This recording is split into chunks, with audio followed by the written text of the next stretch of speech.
गोपिका जीवनस्मरणं गोविन्द गोविन्द। सद्गुरु विठ्ठलदास महाराज की जय। ஸ்ரீயப்பதியான பிரபு நிறைய அவதாரங்கள் பண்ணியிருக்கார். அதில் முக்கியமான கிருஷ்ணாவதாரம் பண்ணி பகவான் இந்த பிருந்தாவனத்தில் தங்கியிருக்கார். அந்த பிருந்தாவன வாசிகளாக இருக்கக்கூடிய அந்த விரச்சவாசிகள் கிட்ட பகவானுக்கு அப்படி ஒரு பிரியம். அவளுக்காக பகவான் எதை வேணாலும் பண்றார்.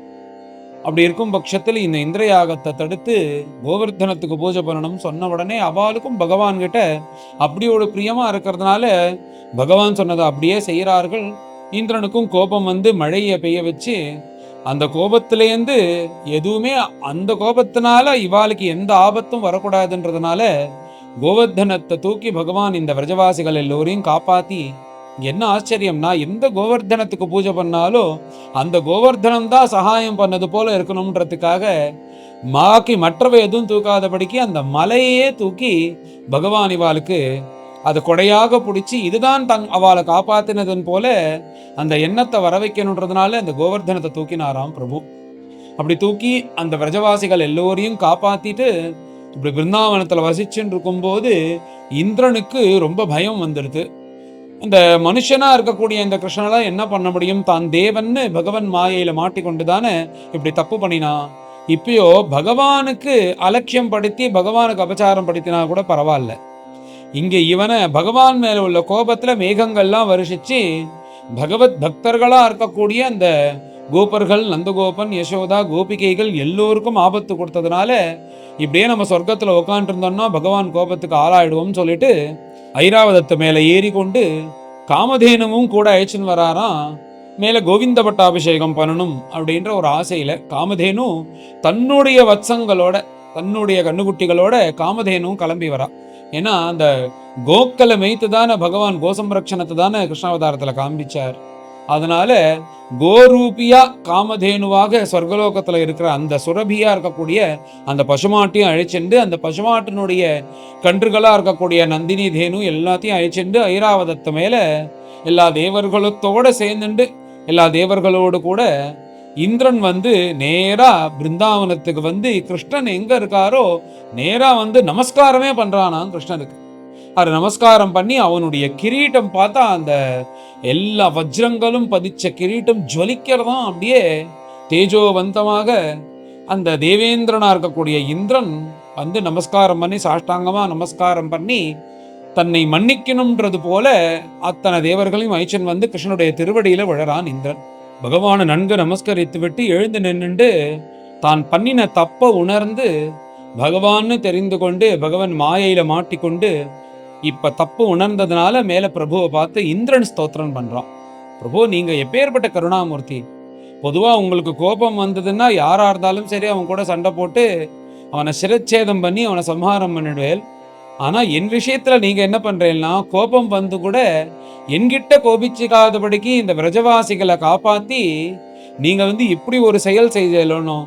அதனால எனக்கு ஹிதம் பண்ணுவது போல என்னை திருந்தறதுக்கு எனக்கு ஒரு சான்ஸ் கொடுத்தே இல்லை. எனக்கு நான் வந்து ஏதோ மாயையில் அகப்பட்டு கொண்டு மோகத்தினால தப்பு பண்ணிட்டேன். ஆனா இந்த மாயை இதெல்லாம் உங்களுக்கு கிடையாது, உங்களால சிருஷ்டிக்கப்பட்ட பிரபஞ்சம் தானே. அப்பேற்பட்ட சிருஷ்டிக்கப்பட்ட பிரபஞ்சத்துல கோபம் வந்துருத்து இந்த விரஜவாசிகளுக்கெல்லாம் கஷ்டம் கொடுத்த உடனே சொர்க்கலோகத்துக்கு வந்து என் தலையை வெட்டாதபடிக்கு இவர்களை காப்பாத்தி நான் திருந்தணும்ன்றதுக்காக நீங்க இங்க காத்துட்டு இருக்கேளே, அதுவே நீங்க பண்ண பெரிய அனுகிரகம். அதனால நீங்க நான் பண்ணின தப்பு எல்லாத்தையும் நீங்க மன்னிச்சுக்கணும் அப்படின்றது போல மேல ஸ்தோத்திரம் பண்ணிட்டே வரான் இந்திரன். பிரபு, நானும் தேவேந்திரன் சுத்த சத்துவகுணங்களால உண்டாக்கினவர்கள் தான் தேவர்கள்னு உங்க சிருஷ்டியில இருந்தாலும் உங்க மாயையில அகப்பட்டு கொண்டு எங்களுக்கும் மகம்பாவங்கள், சண்டங்கள், யுத்தம் பண்றது இதெல்லாம் வருது. இதெல்லாம் ஏன் வருதுன்னு தெரிய முடியல. ஆனா பேருக்கு தான் சுத்த சத்துவகுணத்தோட இருக்கும்னு ஒரு பேர். ஆனா நீங்க எப்படி தெரியுமோ எனக்கு என்னுடைய பரம பிதாவும் நீங்க தான், என்னுடைய பரம குருவும் நீங்க தான். இப்போ ஒரு பையன் தப்பு பண்றான்னா அவன் எவ்வளோ தப்பு பண்ணாலும் அவனை சம்ஹாரம் பண்ணணும்னு எந்த தந்தையும் நினைக்க மாட்டா, எந்த குருவும் நினைக்க மாட்டா. அவனை திருத்தணும் தான் நினைப்பா. நம்மள எப்படியாவது திருத்திடுவோம், எப்படியாவது திருத்தி விடுவோம்னு சொல்லிட்டு எப்படி குரு ஒரு சிஷ்யனை ஹிதோபதேசம் பண்ணி பண்ணி பண்ணி பண்ணி அவனை திருத்தணும் தான் நினைப்பாரே தவிர சம்ஹாரம் பண்ணணும்னு நினைக்க மாட்டார். அதே மாதிரி பிதாவும் அப்படிதான். பிதாவும் என்ன பண்ணுவார்னா, ஒரு பையன் தப்பு பண்ணினான்னா அவனை திருந்தி நன்னா ஆகணும் தான் நினைப்பாரே தவிர அவன் போய் சம்ஹாரமானும் சாகணும்னு ஒரு பொழுதும் நினைக்க மாட்டார். அதே போல நீங்கள் எனக்கு யாருன்னா என்னுடைய அப்பாவும் நீங்க தான், என்னுடைய குருவும் நீங்க தான். அப்படிதான் நான் உங்களை பார்க்கறேன். அதனால நான் திருந்தணும்ன்றதுக்காக நீங்க அவகாசம் கொடுத்து இத்தனை நேரம் காத்துட்டு இருந்தேலே அதுவே எனக்கு போதும். நான் பரிபூர்ணமா திருந்திட்டேன். எனக்கு அந்த அகம்பாவம் திமிரெல்லாம் இல்லாதனாலதான் உங்க திருவடியில வந்து விழறேன். ஆனாலும் தப்பு பண்ணிட்டேன், என்னை க்ஷமிச்சுக்கோங்கோ. ஏன்னா நான் உங்களுடைய குழந்தை இல்லையா, நீர் என்னுடைய குரு இல்லையா, அப்பேற்பட்ட உத்தம குருவாகவும் உத்தம பிதாவாகவும் நீங்க இருக்கீர்கள். அதனால என் தப்ப மன்னிச்சுண்டு நீங்க என்னை க்ஷமிக்கணும்ன்றது போல இந்திரன் பகவானை பார்த்து பிரார்த்தனை பண்றார். பிரபு, அதுக்கும் மேல நான் ஒரு திருந்தாத ஜென்மமா இருக்கேன். இந்த தேவேந்திரன் அந்த ஸ்தானத்துல உக்காந்தாலே இந்த திமிரு அகம்பாவம் இதெல்லாம் வந்துரும் போல இருக்கு. நீங்கள் வைகுண்டவாசி, உங்களாலதான் இந்த ஜெகத்தே உண்டானது, எங்கள்கிட்ட சொல்லிட்டு தான் நீங்க பிறந்தீர்கள். ஆனாலும் உங்கள்கிட்ட போட்டி போட்டு உங்க மேல உள்ள கோவத்தை நான் இவாகிட்ட காண்பிச்சேனே, எப்பேற்பட்ட தப்பு இது. அதனால நான் ஒரு பாபி, எனக்கு மனசு இப்படிதான் இருக்கு, நான் இப்படிதான் தப்பு பண்றேன். ஆனா நீங்க என்ன பண்ணணும்னா, இவன் ஒரு பாபின்னு விட்டுடக்கூடாது, இவன் திருந்தாத ஜென்மம்னு விட்டுடாதபடிக்கு என்னை எப்படியாவது திருத்திடுங்கோ. என்னையே இந்த மாதிரி காரியங்கள்லாம் பண்ணதுக்கு அப்புறம் எனக்கே என்னை பார்க்கறதுக்கு அருவருப்பா இருக்கு. இந்த சில பேர் இருப்பாளோன்னு அதை தப்பை கண்ட்ரோல் பண்ண முடியாது. ஆனா அந்த தப்பை பண்ணதுக்கு அப்புறம் ஆஹா இது ஏண்டா பண்ணணும்னு தன்னை தானே பார்த்து வெறுத்துப்பாளோனும். அந்த மாதிரி இந்திரன் இந்த இடத்துல தான் பண்ற தப்பெல்லாம் தெரியறது, ஆனா அதை கண்ட்ரோல் பண்ண முடியலையாம். அதை பகவான்கிட்டயே சொல்லி என்னை திருத்தணும், இவன் திருந்தாத ஜென்மம்னு விடாதபடிக்கு நான் தப்பு பண்ணினாலும் என்னை திருத்திடுங்கோ, நீங்க நினைச்சா க்ஷண நேரத்துல திருத்திடலாமே, அதனால என்னை திருத்துங்கோ அப்படின்றது போல இந்திரன் பிரார்த்தனை பண்றார். பிரபு, தாங்கள் யாரு தெரியுமா? இந்த உலகத்துல யாரெல்லாம் தப்பு பண்றாலோ அவனுக்கு யமன் போல, யாரெல்லாம் நல்லது செஞ்சுட்டு ஒழுங்கா இருக்காலோ அவருக்கு ஹிதவாதி போல. அப்படி ரெண்டாகவும் நீங்க இருந்துன்னு வாழ்ந்துட்டு இருக்கே. என்ன நான் எதுல வச்சுக்கிறதுனே தெரியல. நான் தப்பு பண்ணியிருக்கேன், ஆனா நான் தப்பு பண்ணதால நீங்க என்ன திருத்தணும்னு சொல்லிட்டு நம கிருஷ்ணாய வாசுதேவாய அப்படின்னு சொல்லிட்டு சில ஸ்லோகங்கள்லாம் அற்புதமாக ஸ்தோத்திரம் பண்ணி கடைசியாக ஒரு பிரார்த்தனையை கொண்டு வைக்கிறார். பிரபு, நான் எப்பேற்பட்ட தப்பு பண்ணேன் தெரியுமோ, உங்க மேல உள்ள கோபத்தினால இந்த விரஜவாசிகள் எல்லோரையும் கஷ்டப்படுத்தினேன். அதுக்கு நீங்க என்ன க்ஷமிக்கணும். எனக்கு நீங்க யாரு தெரியுமோ, நீங்க என்னுடைய ஈஸ்வரன், நீங்க என்னுடைய குரு, நீங்க தான் என்னுடைய அப்பா. இப்படிதான் நான் உங்களை பார்க்கறேன். அதனால வைகுண்டவாசியாக ஈஸ்வரனாகவும் கடவுளாகவும் நீங்க தான் எனக்கு இருக்கேள். அதே மாதிரி எல்லாத்தையும் சொல்லி கொடுத்து ஒழுங்கா வளர்க்கக்கூடிய அப்பாவாகவும் நீங்க தான் இருக்கேள். அதனால கரெக்டான விஷயத்த நல்ல பாதையில போறானா, இவனுக்கு எல்லாம் தெரிஞ்சிருக்கான்னு வித்தை சொல்லக்கூடிய குருவாகவும் நீங்க இருக்கேள். அதனால மூணாகவும் நீங்க இருக்கிறதுனால என்னை திருத்தி ஆட்கொள்ளணும். என்னுடைய சுவாவம் எனக்கு அப்படிதான் இருக்கு தப்பு பண்ணணும்னு. ஆனா நீங்க என்னை விட்டுறக்கூடாது, இப்படி நான் தப்பு பண்ணும் போதெல்லாம் என்னை திருத்தி ஆட்கொள்ளுங்கோ அப்படின்னு தன் பிரார்த்தனையை முன்னே வச்சு மேல இந்திரன் தன்னுடைய ஸ்தோத்திரத்தை பூர்த்தி பண்றார். இப்படி ஸ்தோத்திரம் பண்ண இந்திரனை பார்த்து வைகுண்டவாசியா இருக்கக்கூடிய பிரபு கிருஷ்ணர் மேல இந்திரனை பார்த்து பேசுறார். மேல இந்திரனை பார்த்து கிருஷ்ணர் என்ன சொல்றாருன்னா, கொஞ்ச நாளாவே உன் ஆக்டிவிட்டிஸ் நான் கவனிச்சுட்டு இருக்கேன், உனக்கு திமிரு கொஞ்சம் ஜாஸ்தி ஆனது போல இருக்கு அப்படின்னு பகவான் தன் வாக்குனால சொல்றாராம். இந்த இந்திர யாகத்தை நிறுத்துறது, இந்த நிறுத்தினா இவன் எப்படி ரியாக்ட் ஆகிறான், இப்படிலாம் பகவான் பார்க்கணும்னு பரீட்சை பண்றதுக்காக தான் இந்த மாதிரிலாம் பண்ணாராம். இந்திரனுக்கு திமிரு ஜாஸ்தி ஆயிடுத்துன்னு. இப்போ பகவான் நினைச்சது ரொம்ப சத்தியமா எடுத்து, இது பகவான் தானே எத்தனையும் பண்ணார், பகவான் தானே கிருஷ்ண ரூபத்துல இருக்கார், அது கூட தெரியாதபடிக்கு தானுக்கு வர வேண்டிய அந்த ஆவிர்வாகங்கள்லாம் வரணுன்னே கோபம் வந்துருத்தோனும், கோபம் இந்த மாதிரி மழையை பெய்ஞ்சானோனும். அதனால பகவான் நான் நினைச்சேன் உனக்கு திமிரு ஜாஸ்தி ஆயிடுது அப்படின்னு நினைச்சுன்னு பரீட்சை பண்ண, அதுக்கு ஏத்தது போலதான் நீ பண்ணின. இந்த லீல பண்ணதே உன்னுடைய திமிரை அடக்கிறதுக்காக தான். அதுக்காக தான் இந்த கோவர்தன பூஜை மாதிரி பண்ணி இதுல உனக்கு கிடைக்க வேண்டியதை கிடைக்காதபடிக்கு இத்தனை லீலைகளும் பண்ண. இப்போ உன்னுடைய திமிரு சமனம் ஆயிடுத்து. அதனால ஆகையினால வருஷா வருஷம் உனக்கு பண்ணக்கூடிய யாகமானது நிக்காது, கண்டிப்பாக எல்லோரும் உனக்கு ஆவிர்வாகம் கொடுப்பா அப்படின்றது போல ஒரு அனுகிரகம் பண்றார் இந்திரனை பார்த்து. இப்படிலாம் பகவான் இந்திரன் கிட்ட சொல்லி மேல சொல்றார், ஒருத்தனை நான் ஆட்கொள்ளணும்னு நினைச்சேன்னா அவன்கிட்ட பணத்தை பிடுங்குவேன். ஏன்னா பணம் இருக்கதான் என்ன ஆகும்னா திமிரு, அப்புறம் எதுவுமே இல்லைன்னா தான் என் மேல அசாத்தியமான நம்பிக்கை வரும். அதனாலதான் பாகவதாலோ சன்னியாசிகளோ எல்லாம் அகிஞ்சனர்களா இருக்கிறதுக்கு காரணம் என்னன்னா, எதுவும் இல்ல, ஈஸ்வரோ ரக்ஷத்து, பகவான் காப்பாத்துவார் அப்படின்ற எண்ணம் அப்பதான் வரும். பணம் இருந்ததுன்னா பணம் தான் நம்மளை காப்பாத்துறது அப்படின்ற எண்ணம் இருக்கிறதுனால, என்ன நான் கொடுக்கணும்னு நினைச்சேன்னா அவள்கிட்டேருந்து இருக்கிற பணத்தை புடுங்குவேன். அதனால உன்னுடைய சொத்து தனமா இருக்கக்கூடியது உன்னுடைய மேகம். அதனாலதான் நீ திமிரா இருக்க. அந்த மேகங்களால என்னை எதுவும் பண்ண முடியாது அப்படின்ற காண்பிக்கிறதுக்காக தான் இப்படி ஒரு லீலையை பண்ணின. இப்ப நீ புரிஞ்சுட்டு இருப்பேன்னு நினைக்கிறேன். உன்னுடைய பேச்சு வச்சு நீங்க எல்லாத்தையும் புரிஞ்சுட்டு உன்னுடைய திமிரானது கம்மியா இருக்கு. அதுக்காக தான் இந்த லீலையை பண்ணின. மேல அவ லோகத்துக்கு போங்கோ, எனக்கு எந்த கோபமும் இல்லை அப்படின்னு கிருஷ்ணன் அனுகிரகம் பண்ணி எல்லாரையும் கிளம்ப சொல்றார். உடனே இந்திரன் கிளம்பலையாம். பக்கத்துல இந்த காமதேனுவை பார்த்து உசு உசுன்ற. உடனே அந்த காமதேனுவும் கிட்டக்க வரத்துக்கு பயந்துட்டே அந்த காமதேனுட்ட முன்னாடியே சொல்லி வச்சிருக்காருக்கு, இந்த கோவிந்த பட்டாபிஷேகம் பண்ணணும் அப்படின்னு.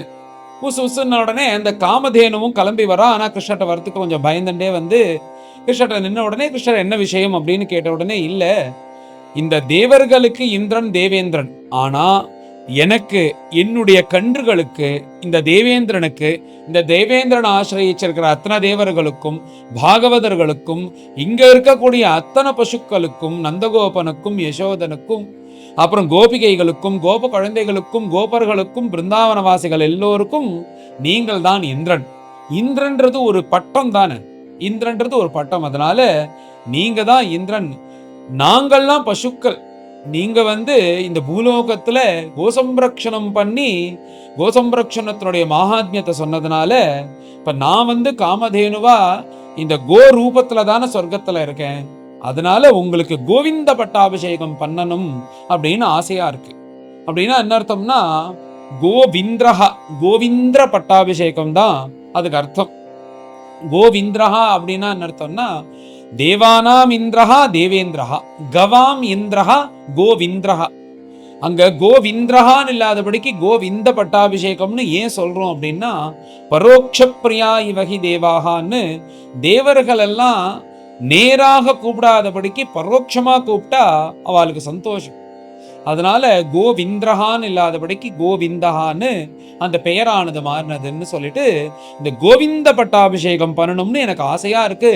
அதுக்காக நிறைய மடியில முழுக்க பால் எடுத்துன்னு வந்திருக்கேன். நீங்க சரின்னு சொன்னா உங்களுக்கு நாங்க எல்லோரும் சேர்ந்துட்டு பட்டாபிஷேகம் பண்ணணும்னு ஆசைப்படுறோம்னு ஆசையா அந்த காமதேனு பழிந்த சுபாவத்தோட சொன்ன உடனே, பகவான் மேல ஏற்பாடு பண்ணுங்கோ, ரொம்ப சந்தோஷம் அப்படின்னு சொன்னார். உடனே பிரம்மதேவர் முதலிய அத்தனை தேவர்களும் அந்த கோவிந்த பட்டாபிஷேகத்துக்காக இந்த காமதேனு தேவலோகத்துல இருக்கக்கூடிய அந்த காமதேவனுடைய பாலை கறந்து இந்த ஐராவதம் என்ன பண்ணதுன்னா, ஆகாயத்துல சஞ்சாரம் பண்ணி ஆகாச கங்க சுத்த ஜலத்தை தன்னுடைய துதிக்கையினால நிறைய ஜலத்தை எடுத்துன்னு அது சித்தமா இருக்கான்.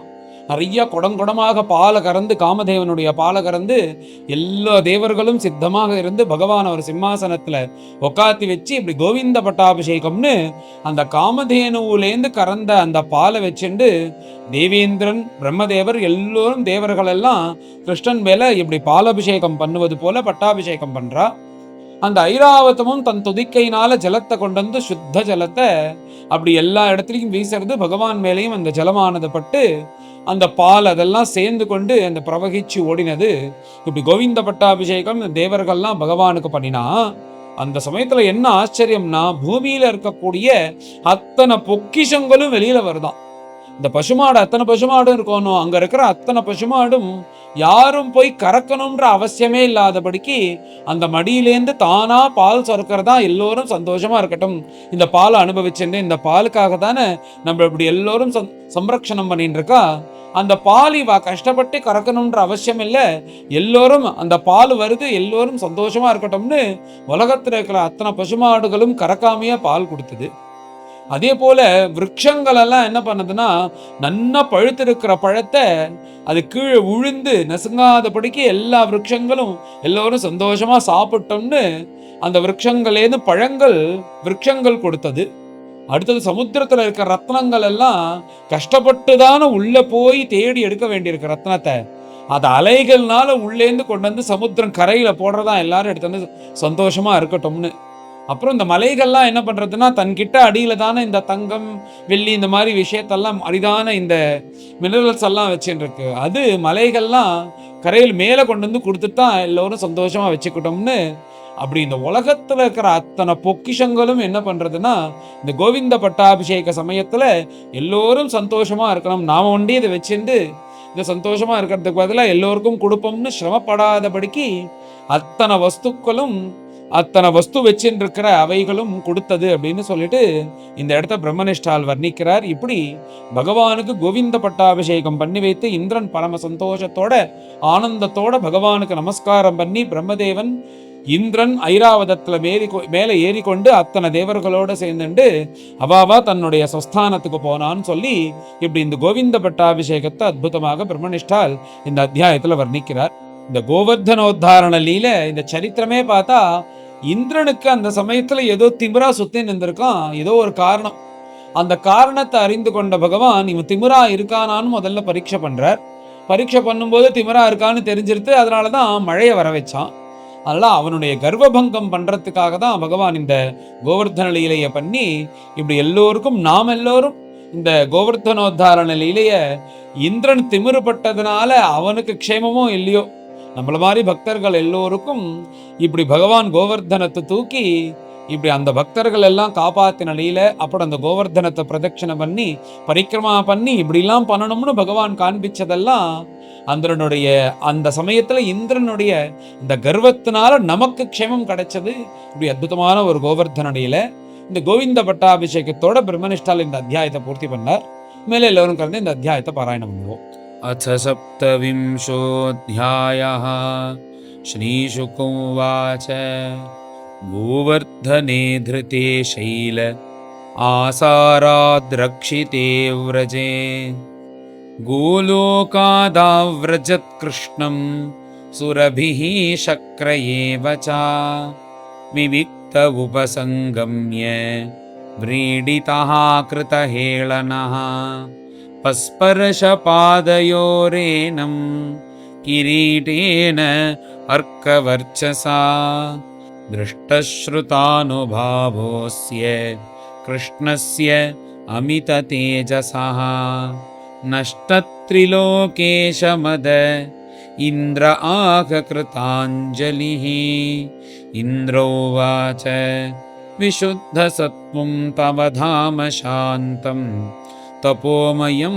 ध्वस्तरजस्तमस्कं मायामयोऽयं गुणसंप्रवाहः न विद्यते ते अग्रहणानुबन्धनः कुतो नु तद्धेतव ईश तत्कृताः लोभादयो ये अबुधलिङ्गभावाः तथापि दण्डं भगवान् बिभर्ति धर्मस्य गुप्त्यै खलनिग्रहाय पिता गुरुस्त्वं जगतामधीशो दुरत्ययः काल उपात्तदण्डः हिताय स्वेच्छा तनुभिः समीहसे मानं विधुन्वन् जगदीशमानिनां ये मद्विधाज्ञा जगदीशमानिनः त्वां वीक्ष्य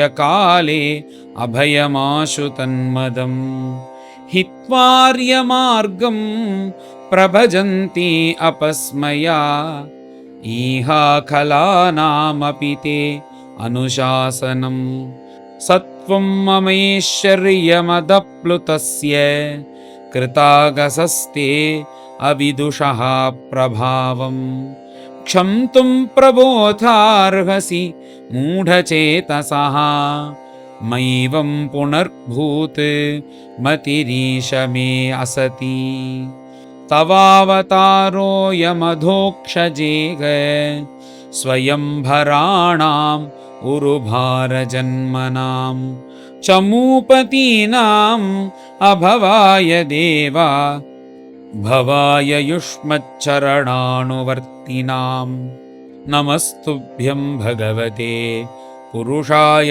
महात्मने वासुदेवाय कृष्णाय सात्वतां पतये नमः स्वच्छन्दोपात्तदेहाय विशुद्धज्ञानमूर्तये सर्वस्मै सर्वबीजाय सर्वभूतात्मने नमः।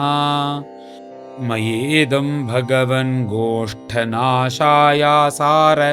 वायुभिः चेष्टितं विहते यज्ञे मानिना तीव्रमन्युना त्वयेषानुगृहीतोऽस्मि ध्वस्तस्तम्भो वृथोद्यमः ईश्वरं गुरुमात्मानं त्वामहं शरणं गतः। श्रीशुक उवाच एवं संकीर्तितः कृष्णः मघोना भगवानमुं मेघगम्भीरया वाचा प्रहसन् इदमब्रवीत्। भगवानुवाच मया ते अकारिमघवन् मखभङ्गः अनुगृह्णता मदनुस्मृतये नित्यं मत्तस्येन्द्रश्रिया भृशम् माम् ऐश्वर्य श्रीमदान्धः दण्डपानिं न पश्यति तं भ्रंशयामि सम्पद्भ्यो यस्य चेच्छाम्यनुग्रहं गम्यतां शक्रभद्रं वः क्रियतां मे अनुशासनं स्थीयतां स्वाधिकारेषु युक्तैर्महास्तम्भवर्जितैः। अथाह सुरभिः कृष्णम् अभिवन्द्य मनस्विनी स्वसन्तानैः उपामन्त्र्य गोपरूपिणमीश्वरं सुरभिरुवाच कृष्ण कृष्ण महायोगिन् विश्वात्मन् विश्वसम्भवा भवता लोकनाथेन सनाथा वयम् अच्युता त्वं नः परमकं देवं त्वं न इन्द्रो जगत्पते भवाय भवगो विप्र देवानां ये च साधवः इन्द्रं नः त्वाभिषेक्ष्यामः ब्रह्मणा नोदिता वयम् अवतीर्णोऽसि विश्वात्मन् भूमेः भारापनुत्तये। श्रीशुक उवाच एवं कृष्णम् उपामन्त्र्य सुरभिः पयसात्मनः जलैः आकाशगङ्गायाः ऐरावतकरोद्धृतैः इन्द्रः सुरर्षिभिः साकं नोदितो देवमातृभिः अभ्यषिञ्च तदाशार्हं गोविन्द इति चाभ्यधात्। तत्रागतास्तुम्बुरु नारदादयो गन्धर्वविद्याधर सिद्धचारणाः जगुर्यशो लोकमलापहं हरेः सुराङ्गणाः संननुतुः मुदान्विताः तं तुष्टुमुः देवनिकायकेतवः व्यवाकिरन् चाद्भुतपुष्पवृष्टिभिः लोकाः परां निर्वृतिमाप्नुवंस्त्रयः गावस्तदा गामनयन् पयोद्धृतां नानारसोघाः सरितः वृक्षा आसन्मधुस्रवाः अकृष्टपच्यौषधयः गिरयो अबिभ्रदुन्मणीन् कृष्णे अभिषिक्तये तानि सत्त्वानि कुरु नन्दना निर्वैराणि अभवन् तात क्रूराण्यपि निसर्गतः इति गोकुलपतिं गोविन्दम् अभिषिच्य सः अनुज्ञातो ययौ शक्रः वृतो देवादिभिर्दिवम्। श्रीहरये नमः। श्रीहरये नमः। इति श्रीमद्भागवते महापुराणे पारमहंस्यां संहितायां दशमस्कन्धे पूर्वार्धे इन्द्रस्तुतिर्नाम सप्तविंशोऽध्यायः। गोपिका जीवनस्मरणं गोविन्द गोविन्द। सद्गुरु विठ्ठलदास महाराज की जय।